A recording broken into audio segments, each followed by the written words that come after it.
እዙ ኤሪ 591 ክብራት تعዘبትና ንሕጂ ጸብጻብ ስፖርት ፕሪሚየር ሊግ ዓዲ እንግሊዝ ሒዝናልኩም ቀሪብናልና ምክታልኩም ብኽብሪ ንዕድም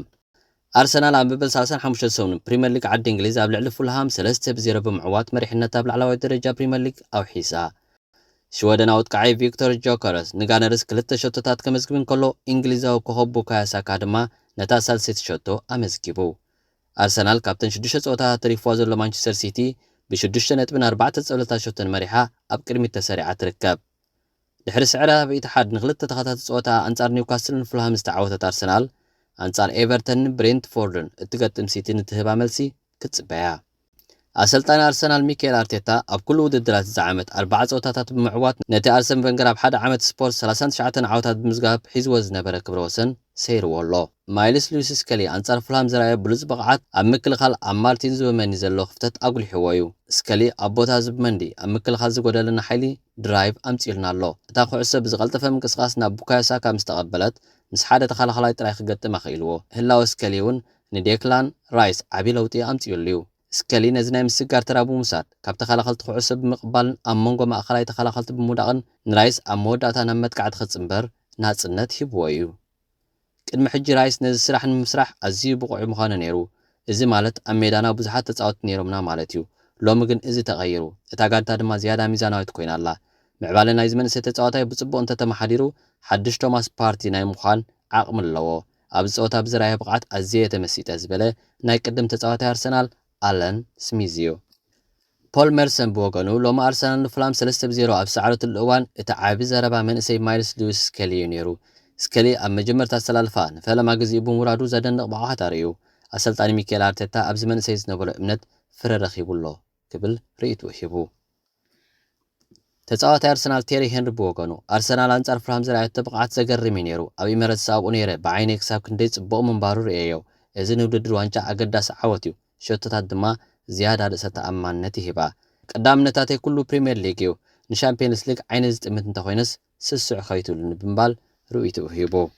ሎሚ ቀዳም ኣብ ዝተኻየዱ ጸወታታት ብሬንትፎርድ ንዌስትሃም 3-0 ክስዕራን ከላ ኒውካስል ንብራይተን 3-1 ፋንያታ ወልቭስ ምስ ሳንደርላንድ 0-0 ተፈላለየን ኣለዋ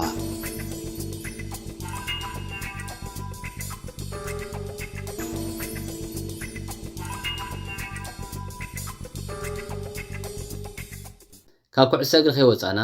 ዋንጫ ዓለም መጋረጆ ክቕንጣብ ዝቀራረብሉ ዘሎ ግዜን እታ ነቲ ጸወታ እትኸፍቶ ከተማ ሜክሲኮ ሲቲ ኣብ ጽዑቕ ምድላዋት ኣብ ዘላትሉ እዋን ነቲ ጸወታ ንምዕዛብ ዝሽየጥ ዘሎ ትኬታት ኣብ ገሊኡ ናብ ምውዳእ ገጹ ይኸይድ ከም ዘሎ ይንገር ኣሎ ክሳብ ሕጂ ናይ 17 ምድብ ጸወታታት ተሸይጡ ዝተወደአ ክኸውን እንከሎ ብጠቕላላ ናይ ልዕሊ 5 ሚልዮን ትኬታት ተሸይጡ ከም ዘሎ ይግለጽ ዋጋ ትኬታት ካብ $380 ዝተሓተ ክሳብ $4105 እናተሸጠ ምዃኑ ዝፍለጥ ኮይኑ መኽፈት ጸወታ መንጎ ሕብራት መንግስታት ኣሜሪካን ፓራጓይን ዝግበር ጸወታ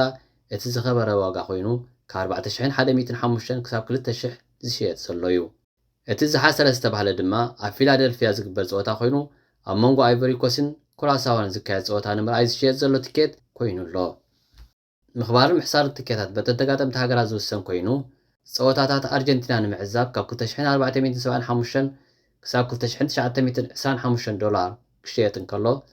ንብራዚል ንምዕዛብ ድማ ትኬታት ካብ $2280 ክሳብ $2310 ይሽየጥ ኣሎ እቲ ዝለዓለ መሸጣ ትኬት ዝረኣየሉ ዘለዉ ጸወታታት ጋንታታት ኣርጀንቲና ብራዚል ስፔን ፈረንሳን ዓዲ እንግሊዝን ኣብ ዝጋጠማሉ ክኸውን እንከሎ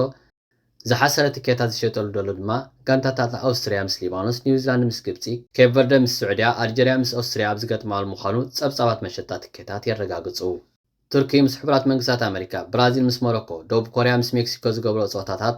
ገለ ካብቶም ተሸይጦም ዝተወድኡ ትኬታት እዮም እቲ ኣብ ቅድሚት ተሰሪዑ ዘሎ ዝኸበረ ዝተባህለ ሓደ ትኬት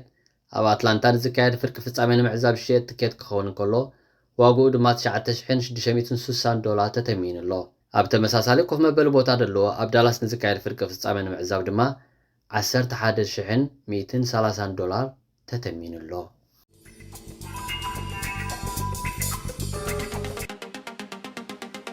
ክቡራት ተዓዘብትና ንሎሚ ዘዳልናዮ መደብ ነዚ መስል ነይሩ ነዚ ቻነል ንምዕባይ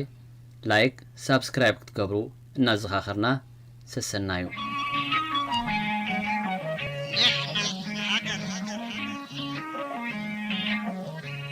نحن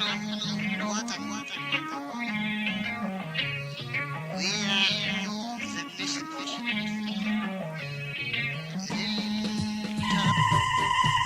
እዚ ኤሪ 591 እዩ ኤሪ 591 ንኤርትራ ከባብን ዓለም ናብ ዘገድሱ ዜናን ካልእ ኣገደስቲ ፍጻሜታትን ከምኡውን ባህላውን ማሕበራውን መደባት ዘቕርብ ዩቱብ ቻነል እዩ ኤሪ 591